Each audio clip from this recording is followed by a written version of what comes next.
Suicide Squad, teams of 1 to 4 players step into the boots of DC Comics' wisecracking villains Harley Quinn, Deadshot, King Shark, and Captain Boomerang. Designed in a similar vein as Crystal Dynamics' Avengers and WB Montreal's Gotham Knights, Suicide Squad is an open-world game littered with proper nouns like afflictions, boosts, and shield harvesting, buried in colorful resources and intensely focused on having players chase better and better loot such as guns, shields, and melee weapons as it and the all-important endgame goes on. The intent is to keep players invested for months to come, and the game isn't shy about that. Suicide Squad's premise, in which the titular foursome must battle the typical good guys as they've been taken over by Brainiac, would have made a hell of a comic book, and though it should work as a game just as seamlessly, given how well superhero fare can translate to games, it sometimes struggles to do so, given how it bizarrely moves past would-be major events with the spectacle of an office party. Guess you got what you wanted, Boomer.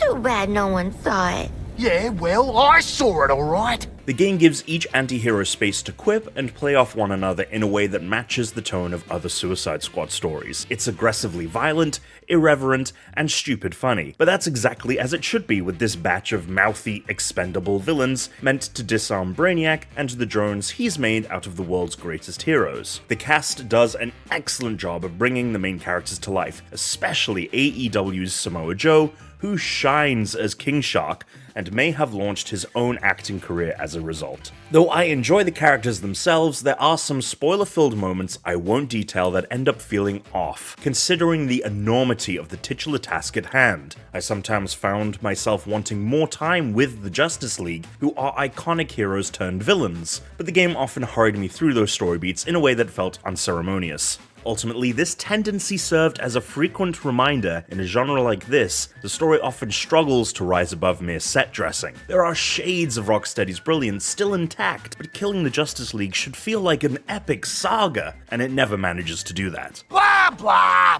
bullcrap. Yeah!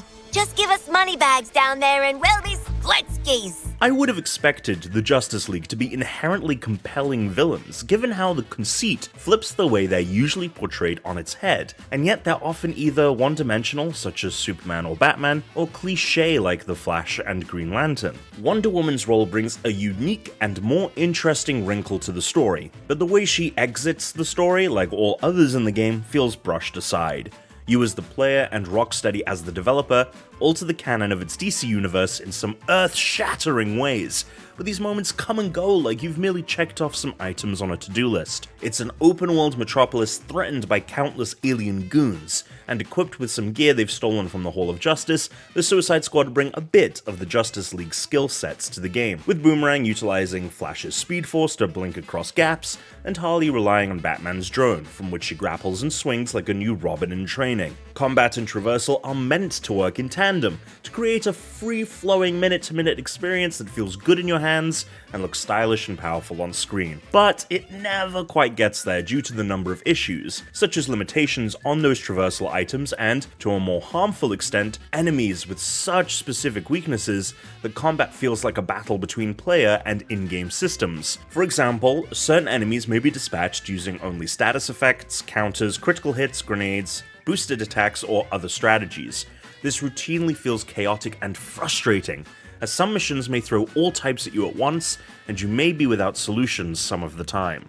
Playing in co-op reduces this struggle, as each player can bring more of a particular playstyle to the fray than your AI allies may. But through this gameplay design, Suicide Squad strangely rejects playing like a traditional shooter, and the depth of this alternative design doesn't outweigh the manner in which it sometimes hamstrings progress or the game's intended power fantasy. Guns of different classes as well as qualities are often easy to tell apart, while a weapon's inherited traits can be considered for certain builds or even altered to better suit your playstyle. The foundational classes of things like pistols, SMGs, snipers, and more each feel like you'll easily find a personal favorite or group of favorites, and focus on altering or crafting new guns in those classes. I played most of the game as Harley and therefore got use of her expertise with SMGs, but I also loved switching to Deadshot as sniping felt reliable and punchy. Each character has a few classes they can equip, but no one can equip every class, so a combination of the character's traversal tools,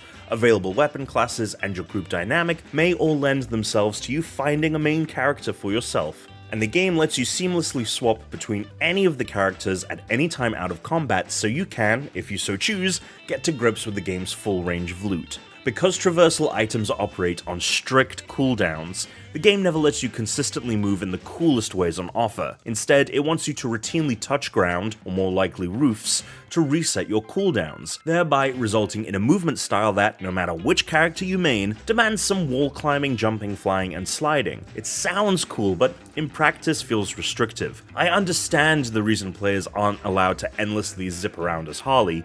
She isn't Spider-Man after all. But in a world where Spider-Man already set the bar for traversal systems in superhero games, it's frustrating to take a step backward.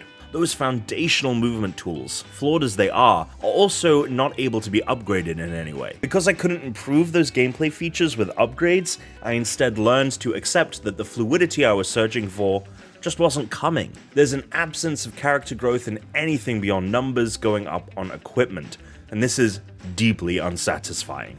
With only one type of side activity to take part in between the game's actual missions, the open world cityscape has no personality either. So not only does the game force me back onto solid ground with half-baked traversal mechanics, but that time spent with boots on the ground is nondescript. Metropolis is a tall, purple-infested city where landmarks feel almost non-existent. In 30 plus hours of play, I can't really recall one interesting sight I saw in the city. The whole world devolves into stuff to jump off of so I can fly again. The game's worst defense is the amount of visual noise happening at all times. I have never seen such a mess of meters, prompts, effects, and data sprawled across my screen in one game. It feels like it wasn't optimized, as some aspects, such as ability cooldowns, take up an oddly large portion of the screen, and could have been rectified with some fine-tuning. There are options to turn off several pieces of the HUD, but even with tweaks, it's impossible to strike a good balance of what you need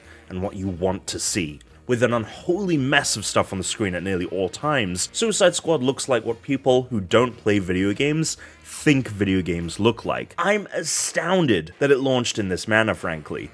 All of this visual noise doesn't just look ugly, it actively hurts the combat. With so much being thrown on the screen at any time, important prompts like shield harvests or counters are sometimes lost in the chaos.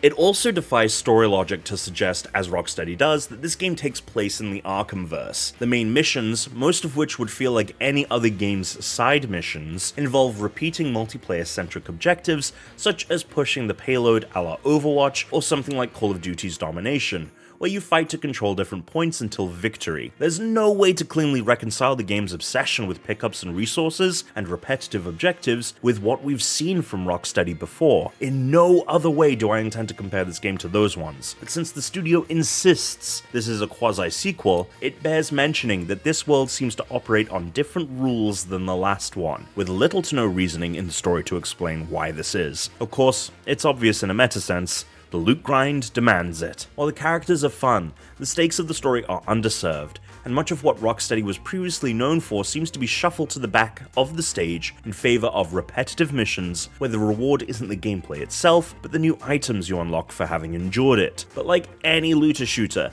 the game doesn't feel like it truly begins until the all-important endgame. For all of the aforementioned grievances I have with Suicide Squad, I must say the endgame loot chase is strong and well developed. It doesn't defy or reimagine the long-tailed systems we've seen previously. In fact, several major and minor components feel like The Division reskinned in superhero garb, but it at least applies those principles in a way that feels ingrained in the game. In past games like it, the endgame felt undercooked, like in Avengers, or virtually tacked on, like in Gotham Knights. Here, the game feels like it's pushing players toward that endgame from the very beginning, and while that may be a disservice to the story, it's undeniably the point of this game, so it's nailing what it's meant to do best.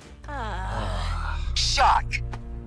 I'm disappointed. The early game skill tree casually suggests different build styles for you to focus on. I know you can ignore these at your own discretion, they help greatly in creating an endgame character who can become a benefit to their squad. You can have a build focused on buffs for certain combo milestones, or focus entirely on setting up your allies with unique guns that deal damage in specific ways, or perhaps deal no damage at all, but throw enemies into the air for your team to detonate in one devastating suicide strike. Whereas in the early game portion, I would sometimes find guns and other items that didn't exactly fit my build despite being more powerful, the endgame loot seems to be a clear and enticing step up. Naturally, the pull here is going to be the perpetual recycling of new and better loot over time, always making what you have now seem inferior later on, and teasing players to chase the next step up, eventually playing for weeks, months, or years, if its publisher vision comes to fruition. From what is in the game today, Suicide Squad seems like it will fulfill that promise well, provided a community is there to become invested. It's a daunting and awkward task to ask fans of Rocksteady's past games to be invested in builds and loot over story and interesting boss battles, but if you consider there is an audience for this sort of thing, I feel Suicide Squad comes out stronger than some others in this space, especially at launch. This is a game where beating the story and hitting level 30 is only a small fraction of what players are intended to do. For the team focused on well-timed cooldowns, combining elements in explosive ways, and playing to each other's strengths to cover up weaknesses, Suicide Squad runs deep. I can only assume its long time in development was partly spent learning from others' mistakes and best practices. In my home, Father would never I'm your daddy now, Shark. That goes for all of you. I'm your daddy. In the 9 years since Rocksteady's last game, the superhero genre in video games has shifted dramatically, from a story-driven solo experience evocative of comic books to the multiplayer loot-obsessed open worlds of current day. Returning to tell a new story in the superhero world evidently meant adapting to that landscape, and Rocksteady does better than its predecessors in this endeavor. And yet, thanks to repetitive mission structure, wildly messy visual noise, server issues, frequent combat and movement hindrances, and a setting void of personality, it's still well below the quality the studio has shown it's capable of. I consider Suicide Squad Kill the Justice League to be the best this melding of heroes and loot grinds has produced so far,